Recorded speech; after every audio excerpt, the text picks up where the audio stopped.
For deeper insight into why African countries are facing increasing inflation, I'm joined live via Skype by Mundia Kabinga, a senior lecturer in development, finance and strategy at the University of Cape Town. Good evening, Mr. Kabinga. Good evening, Victor. Now, it's very nice to chat with you. Yeah, thanks for being here. Now, we are getting this report that inflation is not just being experienced in South Africa, but across the continent to the best of your memory. Have we experienced that kind of a situation where, in fact, there is inflation across the continent?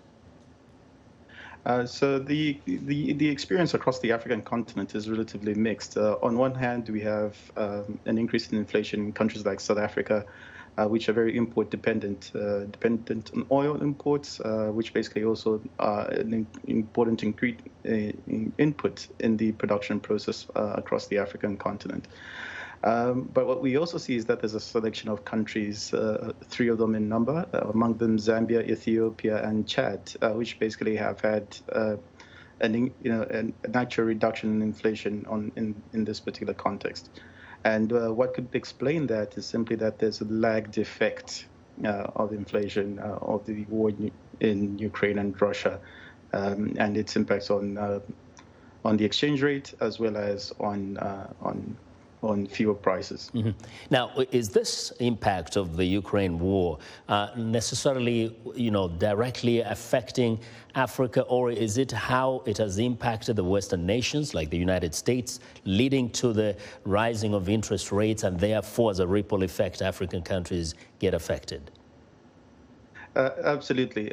So what we see immediately is that as a result of the Russian invasion of Ukraine and the sanctions that have been imposed on Russia, immediately that has reduced the amount of oil that's available to various countries, as well as grains and fertilizers.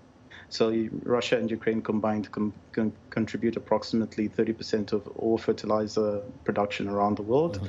and then close to 40% of oil production as well.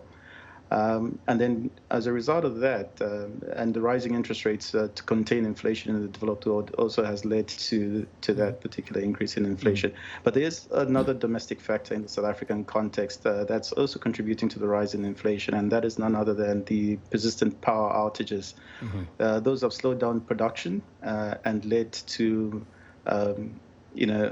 reduced exports and consequently a depreciation of the South African rand in relation to the other currencies around the world. Very quickly, what tools do African countries have to mitigate this effects of the global economic crunch? So I think in terms of at the very onset, I think there needs to actually scale up various social protection programs, and that basically would also require, borrowing more extensively. So countries with favorable current accounts are able to do it a bit more, much easier, and those resource-rich countries will be able to do it a lot easier, and those that actually own oil. Mm-hmm. But countries, on the other hand, that have no resources are likely to struggle considerably. In addition to that, I think there's also a broader conversation around, debt relief. There'll be new conversations around exploring how to restructure the African debt, let alone to actually provide some debt relief by developed countries. I think the United Nations Economic Commission for Africa has already gone on to see how it can unlock $1 billion in debt relief in some COVID and Russia-Ukraine invasion support for countries like Zambia. Well, we can only hope for the best. Thank you very much, Dr. Kabinga. We do appreciate your perspectives. Mundia Kabinga is a senior lecturer in development, finance and strategy at the University of Cape Town.